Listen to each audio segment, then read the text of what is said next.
Good morning, good afternoon, and good evening, प्यारे बच्चों. Now, from this lecture, we will be concentrating in motion in plane. Till now, we were concentrating in motion along a straight line. Initially, we started with uniform motion, constant velocity. Then we discussed about uniformly accelerated motion, the acceleration, okay, and after that concentrated in vectors to give you an exposure about the directions and vector quantities. And now we will be taking motion in plane.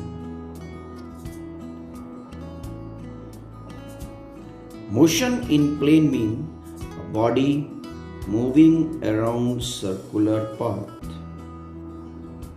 okay, like this. A stone standing on the ground,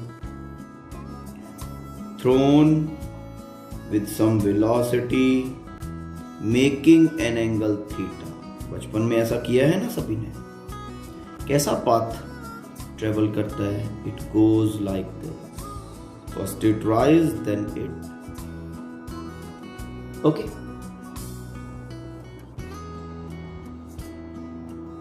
A body thrown like this, parallel to ground, from some height. कुछ ऐसे. It goes like this. This is the path जो ये follow करता है ना?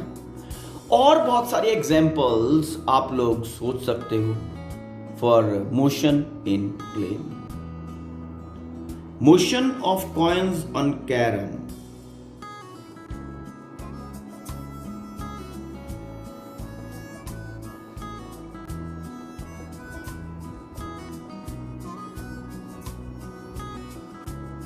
Okay.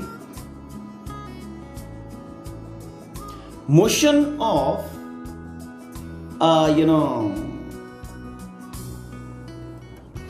creature which is crawling along the ground. Fine. Like you can have example of snake, example of lizard, but snake example will be valid only till snake is not raising its head. It will be valid only till the snake is going along the ground. जैसे ही उसने head उठाया, it will become motion in 3 dimension, that is space. Okay. Now motion in plane, if we talk of, basically is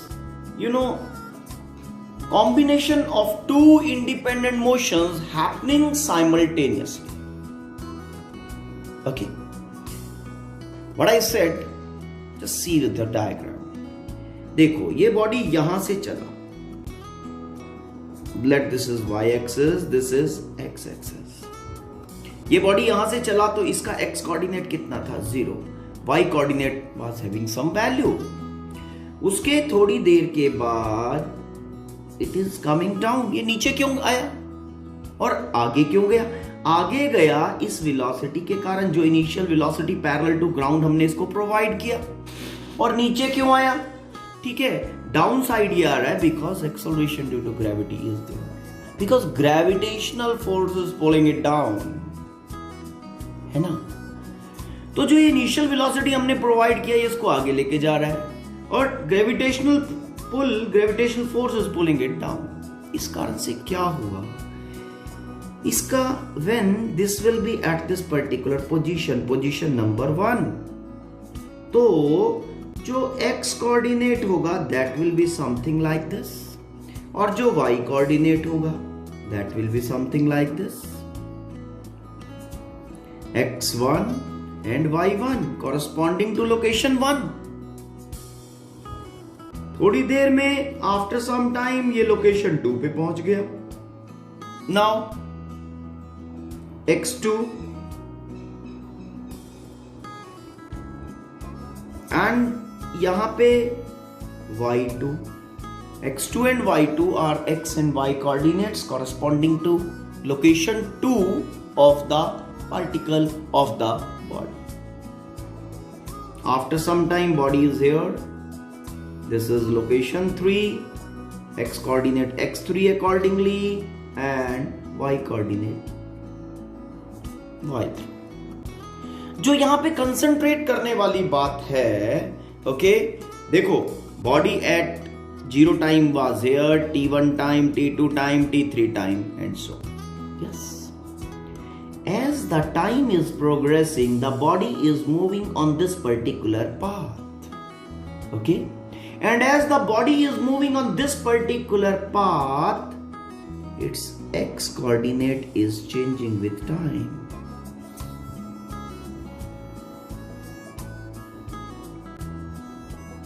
Okay? If x is changing with time, it means velocity along x-axis is there. Motion along x-axis. ठीक है? अब motion along x-axis है तो एक displacement distance की form में भी आप बात कर पाओगे.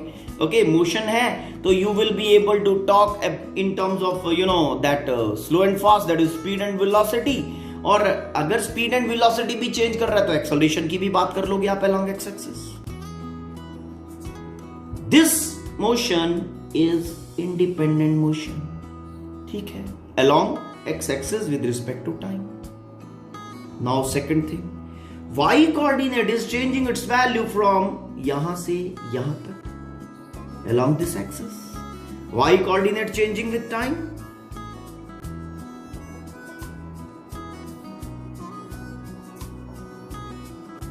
Y changing with time mean velocity along y-axis.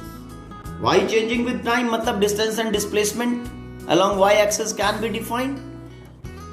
In coordinates के बारे में information लेके उसके बाद अगर coordinates change कर रहे हैं तो भाई velocity along y-axis आ गया. velocity भी change करने लग जाए तो then आपका वो क्या acceleration along y-axis भी आ गया. बट जो कंसंट्रेशन का मैटर है दैट इज दिस के body is moving along this path. जब ये बॉडी इस पाथ के अलोंग मूव कर रही है, simultaneously it is moving along this axis and this axis. Mean ये वाला motion in plane is giving a rise to two motion. Motion in plane is giving a rise to two motions, two independent motions in this situation. One is motion along x-axis, another one is motion along y-axis. दोनों motions are happening simultaneously, okay, resulting in this motion. उल्टा सीधा whatever, ये brain को run करने वाली बात है. Both ways you should be able to think.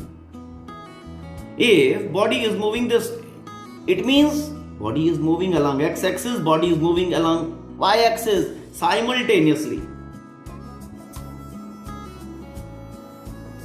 ठीक है, simultaneously its y coordinate and x coordinates are changing. Okay? And simultaneously उल्टा चलते हैं, simultaneously motion along x-axis and motion along y-axis, these two independent motions are happening, okay, are happening, ठीक है, and giving a rise to this particular motion. Motion along x-axis, motion along y-axis when added giving a rise to motion in plane. समझ में आया? मतलब जो motion in plane है that basically is combination of two independent motions. तो अगर मैं यहां पे आपका दैट डिस्प्लेसमेंट या डिस्टेंस वेक्टर की बात, या ठीक है डिस्टेंस वेक्टर की अगर हम बात करेंगे, suppose the body okay has travelled something like this. Initially it was at this particular location, p coordinate x1 and y1, और थोड़ी देर के बाद it is here with coordinates x2 and y2. Okay, ठीक है. तो अगर हम डिस्प्लेसमेंट वेक्टर लिखें, displacement vector will be P Q, और पी क्यू वेक्टर क्या होगा? P Q vector will be x2 minus x1 I cap plus y2 minus y1 J cap. कुछ ऐसा होगा, समझ में आया? उसके बाद आप अगर डिस्प्लेसमेंट का मैग्नीट्यूड अदर वे वो वेक्टर आ गया ना बेसिकली आपके पास, आप magnitude x square y square करके यू कैन हैव। इसी तरह से जब आप वेलोसिटीज की बात करोगे, ओके, यहां पे अगर आप इस पर्टिकुलर सिचुएशन को एनालाइज करो, कितने वेलोसिटीज है? One is velocity along x axis, another one is velocity along y axis, and both are independent of each other. ठीक है, साइमल्टेनियसली बॉडी एग्जीक्यूट कर रहा है, no doubt about that, but y का dependence x पे नहीं है, x का डिपेंडेंस y पे नहीं है, दोनों आर हैपनिंग इंडिपेंडेंटली। मतलब motion along x axis and motion along y axis, they are independent of each other, अपनी अपनी एनफोर्समेंट्स हैं उनकी। फाइन, तो अगर आप वेलोसिटी का इक्वेशन लिखने लगो तो वेलोसिटी का equation you will be able to write something like this, motion in xy plane, okay, resulting velocity vector is motion velocity along x axis I cap, velocity along y axis j cap. It's okay. And same way if you want to have total velocity, अब देखो total velocity body का आप निकालना चाहते हो। अब अगर हम इस सिचुएशन की बात करें पॉइंट नंबर 2 के ऊपर, पॉइंट नंबर 2 के ऊपर वेलोसिटी का डायरेक्शन क्या होगा? वेलोसिटी का direction will be tangent drawn, tangent drawn के अलोंग होगा, बिल्कुल सही कहा, ठीक है, टेंजेंट ड्रॉन के अलोंग होगा, इंस्टेंटेनियस डायरेक्शन ना, instantaneous velocity will be along tangent, और अगर मैग्नीट्यूड लेना है यहां से, magnitude will be from this end that will be v is equal to vx square plus vy square. मैंने वेक्टोरियली ऐड किया दोनों को, plus 2vx vy cos of 90, cos 90 वाला टर्म यहां पे आएगा और cos 90 वाला टर्म 0 दे देगा एंड विल, ठीक है, समझ में आया? Now if you want to have information about the direction of velocity, अब डायरेक्शन ऑफ वेलोसिटी कैसे आएगा? ये देखो, फिर वही बात, instantaneous velocity is this way. अगर आप इसका डायरेक्शन फाइंड करना चाहो, इसका डायरेक्शन फाइंड करना चाहते हैं हम वेक्टर का, ठीक है, जो वेलोसिटी इस सेकंड पॉइंट पे है, तो इसका x कंपोनेंट मेरे पास है vx, ओके, इसका y कंपोनेंट मेरे पास है vy, just see the equation, both are there ना, तो भाई बड़े आराम से आ जाएगा। अगर हमें इसका फाइंड करना है angle with respect to x axis, तो ये वाला एंगल बनेगा, मान लिया बीटा हो गया, tan बीटा लगा दो, परपेंडिकुलर ओवर बेस, परपेंडिकुलर क्या है? दिस वेक्टर इज vy, तो ये भी vy होगा, तो vx vy over vx, tan beta मतलब direction, okay, tan of beta will be equal to vy over vx।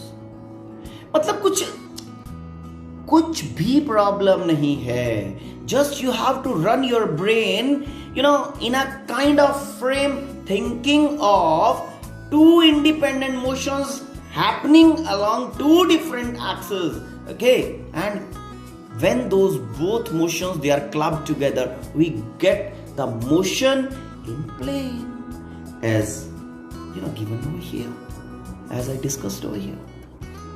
तो बहुत इजी है, बस सिंपल सी बात है, मोशन इन प्लेन स्टडी कर रहे हो ना, अब ये तो स्टडी करना मुश्किल है, ठीक है ना, क्योंकि हम अलोंग पर्टिकुलर एक्सिस की बात चलती है, या तो वर्टिकल में हो या हॉरिजॉन्टल में मोशन को स्टडी करना इजी होता है, तो हम इस पाथ को ना स्टडी करके हम मोशन अलोंग एक्स एक्सिस और मोशन अलोंग वाई एक्सिस अलग अलग स्टडी कर लेते हैं, ठीक है, और finally what we do, we combine, we club this motion along x axis and motion along y axis vectorially and we get motion in plane, okay, nothing different. तो भाई मोशन इन स्ट्रेट लाइन की तरह ही इसको सोच सकते हो, बस इतना डिफरेंस रहेगा कि बॉडी मूव कर रही है ना, when this body is moving in plane, okay, two motions in straight line are happening. अगर xy plane में है, one motion in straight line along x axis, another motion in straight line along y axis.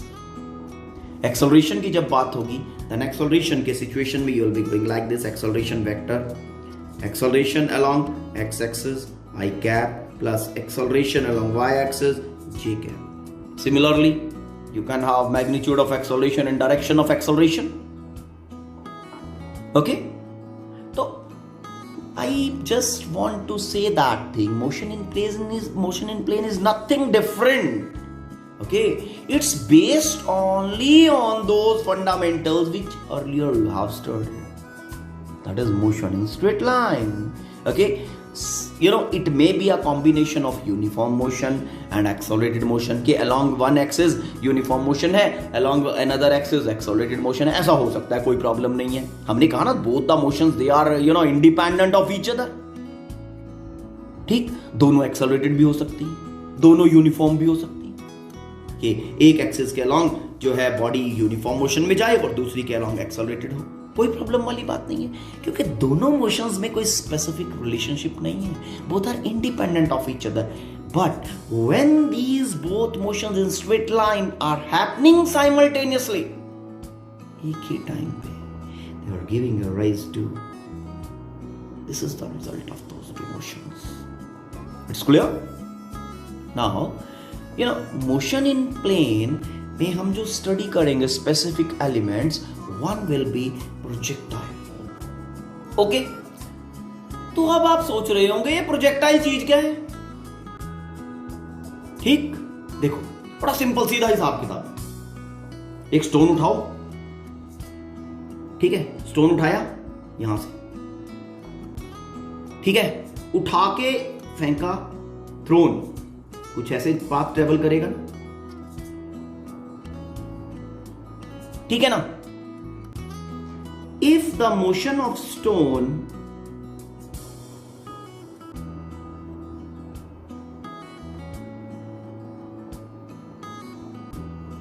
is controlled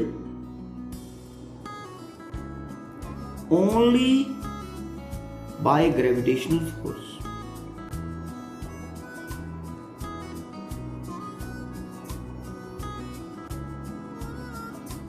okay, then this stone will be a projectile.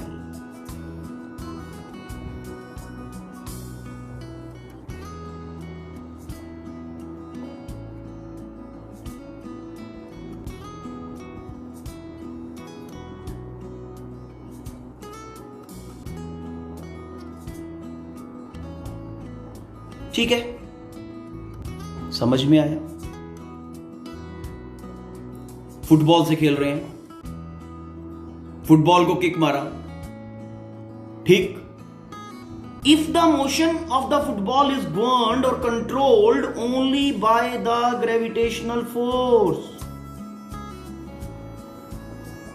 ठीक है, तब आपका football एक projectile बन जाएगा.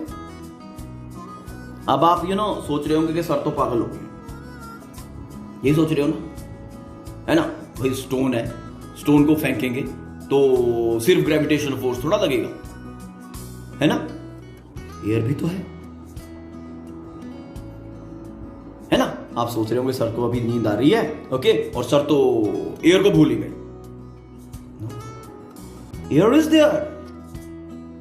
लेकिन अगर मैं एक परफेक्ट प्रोजेक्टाइल की बात करूं, प्रोजेक्टाइल जो परफेक्ट है, जिसको मैं प्रोजेक्टाइल कहता हूं, उसका motion is governed only by the gravitational pull. तो इस प्रोजेक्टाइल मोशन को स्टडी करने के लिए मैं assumption लगाता हूं कि there is no motion, no air, there is no air, तो assumption है. अब एयर अगर है तो क्या क्या प्रॉब्लम आएगी? देखो, एयर अगर है तो body in the medium, buoyant force, वो आर्किमिडीज प्रिंसिपल वाला.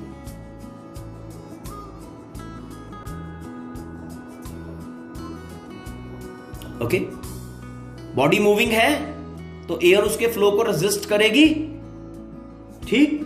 Number 1 and second is air resistance.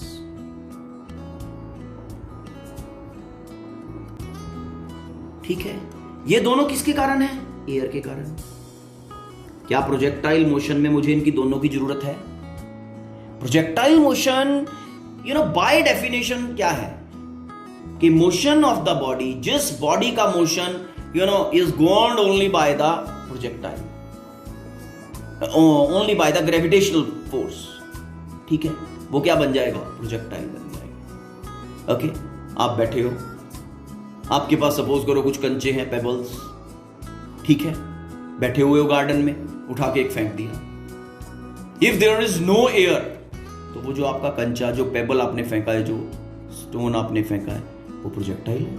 आपके पास एक स्पून पड़ा था, स्पून उठा के फेंक दिया, ठीक है, okay.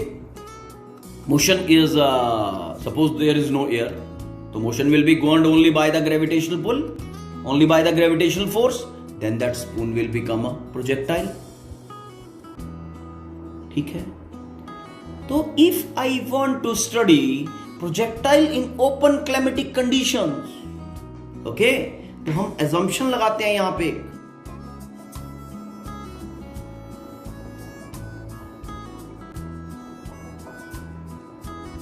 there is no air,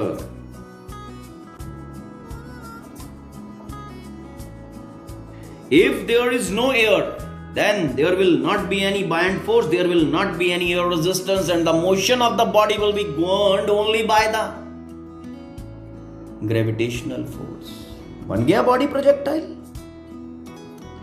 जितने आपके कैनन फायर होते हैं, ठीक है, जितने आपके बुलेट्स फायर होते हैं, okay, whatever you know, missile is fired by a fighter jet, ठीक, tanks, whatever fire they are making, they all are projectile, but with this assumption, ये assume करना पड़ता है, ठीक, ओके। तो अगर इसकी प्रेजेंस में हम बात करना चाहते हैं, एयर की प्रेजेंस में, कोई बात नहीं, रिजल्ट थोड़ा सा वेरिएट कर जाता है, but we will be talking without air, 100% pure result निकालेंगे, ठीक है, और वो आएगा हमारे पास कब, when there is no air. It's clear? समझ में आया, ठीक है। तो आराम से, you know, some of the examples are given there in your book, whatever book you are having, okay, you know, try to go through those examples, you will be getting better exposure. But you know, in all the cases you will be finding that wherever the motion of the body is governed only by the gravitational force, okay, वहां पे जो body है, that is called as a projectile. Hope you know I am able to make you clear what is a projectile basically. Fine, just go through the basics, okay. We will be taking the projectile specifically now, okay. So it will be taking nearly 4 to 5 lectures. We will be studying different type of projectiles, okay. Just you go through these basics, okay. Thank you, have a nice day.